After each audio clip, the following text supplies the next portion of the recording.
ये कहानी है एक खूबसूरत गांव की जो नहायत खूबसूरत था। इस गांव का नाम नूरपुर गांव था। वहाँ धीरज नाम का एक लड़का रहता था। वैसे तो धीरज एक यतीम लड़का था, पर सब्जियां बेचकर अपने घर का गुजारा किया करता था। अपनी दुकान के पास खड़े होकर आवाज़ देता, सब्ज़ी ले लो भैया। कुछ लोग उसके पास सब्ज़ी लेने आते, अगर लेने ही आते तो लिए बगैर ही चले जाते। खुदा की करनी ही कुछ ऐसी थी। दुकान खोले पूरा एक दिन हो गया था, पर कारोबार बिल्कुल भी नहीं चल रहा था। दुकान पर एक औरत आती है। औरत धीरज को कहती है, क्या आप मुझे अपनी पूरी दुकान दे सकते हैं? धीरज सोचने लगता है और कहता है, मुझे लगता है शायद ये बड़े घर की औरत है जो मेरी पूरी दुकान खरीदने आई है। धीरज फ़ौरन से उस औरत को बोलता है, जी क्यों नहीं, सिर्फ 2000 रुपये में आप ये पूरी दुकान ले लें। वो औरत धीरज को पैसे देती है, ये लो 2000 रुपये। पहले तो धीरज देखकर बहुत खुश होता है और लेकिन फिर उसको पता चलता है कि ये नकली 2000 रुपये के नोट हैं। धीरज बोलता है, क्या ज़माना आ गया है, कोई मदद ही नहीं करना चाहता किसी की। थोड़े से पैसे जो आ रहे थे वो औरत ले गई। धीरज परेशान था ही कि वहाँ पर एक भिखारी आ जाता है।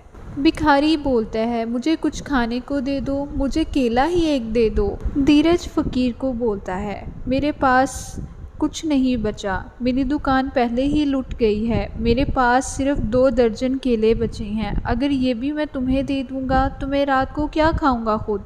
फ़कीर धीरज को बोलता है, अल्लाह तुम्हारा भला करेगा, मुझे 2 केले ही दे दो खाने के लिए। धीरज कहता है, अगर मैंने इसको खाने के लिए ना दिए तो ये ऐसे ही मेरा सर खाता रहेगा। धीरज फ़कीर को 2 केले दे देता है खाने के लिए। रात ही में ज़ोरदार बारिश होने लग गई। फ़कीर कहता है, तेज़ बारिश हो रही है, क्या करूं, ठंड लग रही है, अगर सारी रात यहाँ ही रहा तो मर जाऊंगा ठंड के साथ। तब भिखारी की नज़र सामने वाले घर पर पड़ती है जो धीरज का होता है।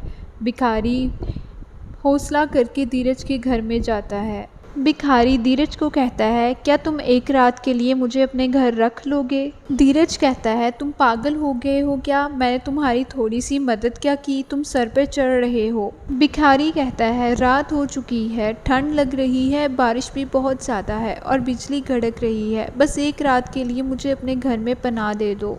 धीरज कहता है, अच्छा आ जाओ। उस रात भिखारी धीरज के घर में रुक जाता है। बारिश भी रुक जाती है, सुबह हो जाती है, धीरज भी उठ जाता है और भिखारी भी उठ जाता है। जब धीरज देखता है तो भिखारी सुबह सुबह उठकर अपने झोले में से मिर्चियाँ निकाल कर खा रहा होता है।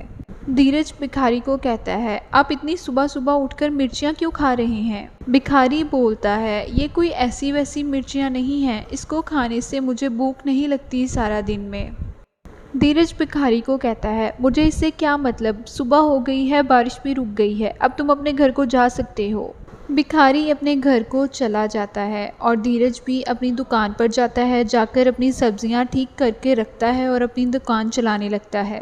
पूरा दिन ऐसे ही गुजर जाता है। धीरज से दुकान में कोई सब्ज़ी नहीं लेता। धीरज मायूस होकर सब्जियों वाली दुकान अपनी बंद करके घर को जाने लगता है कि धीरज की नज़र ज़मीन पर पड़ती है जहाँ फ़कीर सो रहा होता है। धीरज कहता है, असल ज़िंदगी तो इनकी है जो सिर्फ लोगों से मांगते हैं, मांग कर खाते हैं और सो जाते हैं, आराम से अपनी नींद पूरी करते हैं, सुबह उठते हैं और फिर मांगने चले जाते हैं। किसी ने दे दिया तो ठीक, ना दिया तो फिर भी लोग दे ही देते हैं। देखते ही देखते वहाँ एक सांप आ जाता है और भिखारी को काट कर चला जाता है और दूर खड़ा धीरज ये सब चीज़ें देख रहा होता है। फ़कीर जैसे ही उठता है और कहता है, मुझे सांप ने काट लिया। धीरज कहता है, इसे फ़कीर को सांप ने काट लिया है, इसको जल्दी से सपेरे के पास लेके जाना पड़ेगा।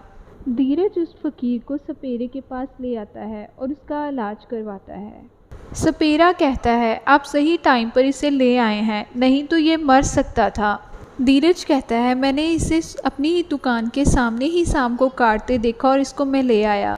कुछ दिन गुजर जाते हैं। भिखारी पहले से भी ज़्यादा तंदुरुस्त नज़र आने लगता है। भिखारी धीरज को कहता है, तुमने मेरी जान बचाई है और मैं तुम्हें एक तोहफ़ा देता हूँ। धीरज उस फ़कीर को कहता है, मेरे इतने भी गरीब दिन नहीं आए हैं कि मैं तुमसे तोहफ़ा लूँ। फ़कीर कहता है, मैं तुम्हारे भले के लिए ही कह रहा हूँ। फ़कीर अपने झोले में से कुछ मिर्चें निकालकर धीरज को देने लगता है। फ़कीर कहता है, ये कोई आम मिर्चें नहीं हैं, इसको तुम अपनी फसलों में लगा दोगे तो तुम्हें हीरे की मिर्चें मिलेंगी इसकी जगह पर। धीरज कहता है, ये क्या बकवास है, अगर ऐसा होता तो तुम खुद ना इसको इस्तेमाल कर लेते और अमीर बन जाते।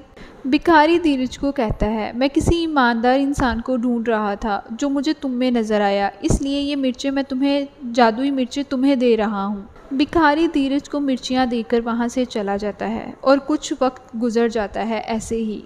धीरज उस मिर्चियों को गौर से देखता है और सोचता है, क्यों ना मैं इस मिर्चियों को लगाकर ही देख लूँ, क्या पता उस फ़कीर की बात सच निकल आए। धीरज उस मिर्चों को लेकर अपने आंगन में जाकर कुछ जगहों पर लगा देता है। देखते ही देखते कुछ दिन बीत जाते हैं और उन फसलों में से रोशनी नज़र आने लगती है। धीरज कहता है, ये रोशनी कैसी, मैं वहाँ जाता हूँ और जाकर देखता हूँ, मुझे लगता है कि मिर्चें उग आई हैं। धीरज जैसे ही उन मिर्चियों को तोड़ता है तो उसे हीरे की मिर्चें नज़र आती हैं। इन्हें देखकर वो बेहद खुश हो जाता है और वो सोचता है, भिखारी की बात तो सच निकली, ये तो सच में हीरे की हैं, मज़ा आ गया, ओ मालिक तेरा लाख लाख शुक्र है। धीरज उन मिर्चों की वजह से बेहद अमीर बन जाता है। नया घर, नया कारोबार और नौकर चाकर आसपास। धीरज बेहद खुश हो जाता है और हंसी खुशी अपनी ज़िंदगी गुजारने लगता है।